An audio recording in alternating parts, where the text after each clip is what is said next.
Shalom. Hari ini kita akan renungkan kitab Yesaya pasal 61. Teksnya ayat 1 sampai 11. Sudah bagi dua paragraf, dan paragraf yang pertama ayat 1 sampai 5. Loh Tuhan akan ada pada kita.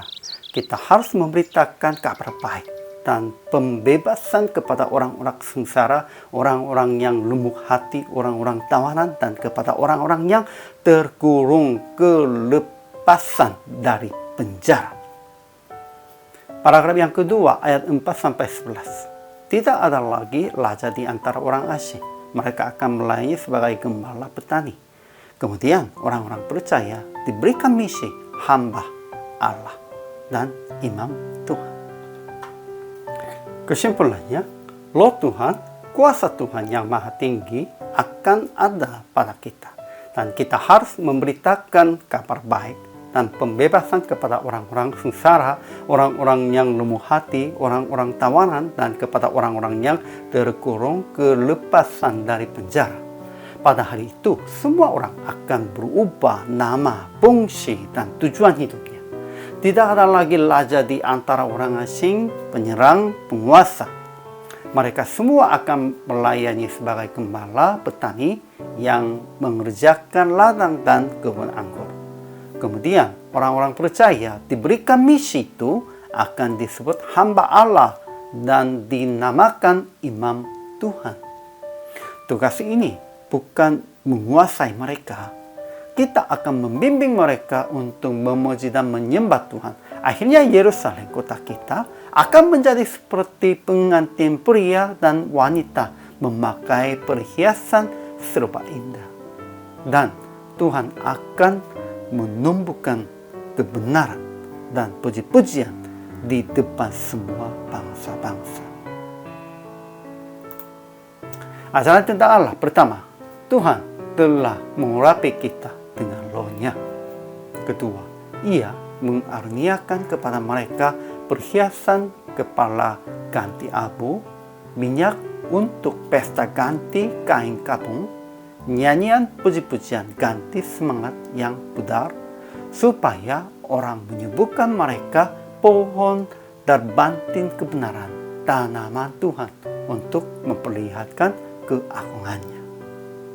Ketiga, Roh Tuhan, kuasa Tuhan yang maha tinggi akan ada pada kita. Keempat, Tuhan akan menumbuhkan kebenaran dan puji-pujian di depan semua bangsa-bangsa. Ajaran tentang manusia. Pertama, kita yang diurapi oleh Roh-Nya harus memberitakan kabar baik dan pembebasan kepada orang-orang sengsara, orang-orang yang lemah hati, orang-orang tawanan, dan kepada orang-orang yang terkurung, kelepasan dari penjara. Kedua, pada hari itu semua orang akan berubah nama, fungsi, dan tujuan hidupnya. Tidak ada lagi raja di antara orang asing, penyerang, penguasa juga. Mereka semua akan melayani sebagai gembala petani yang mengerjakan ladang dan kebun anggur. Ketiga, orang-orang percaya diberikan misi itu akan disebut hamba Allah dan dinamakan imam Tuhan. Tugas ini bukan menguasai mereka. Kita akan membimbing mereka untuk memuji dan menyembah Tuhan. Keempat, akhirnya Yerusalem, kota kita, akan menjadi seperti pengantin pria dan wanita memakai perhiasan serba indah.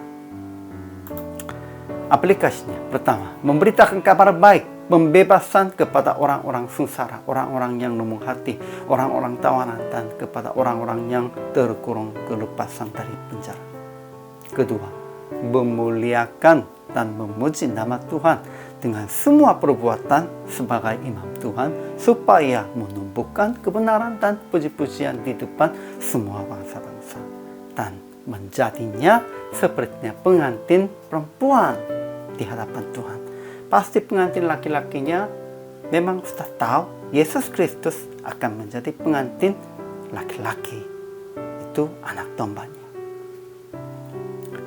Kalau begitu, praktik hari ini melihat orang-orang sekitarnya dan cukupilah keperluan mereka supaya mereka melihat keadilan Tuhan dan memberitakan Yesus sebagai juru selamat kita. Pada waktu itu, Sekalipun mereka masih belum mengenal Tuhan, sepertinya orang asing, mereka akan kembali kepada Tuhan dan mereka juga akan melayani di hadapan Tuhan. Hari ini juga, selama melayani, Tuhan Yesus memberkati.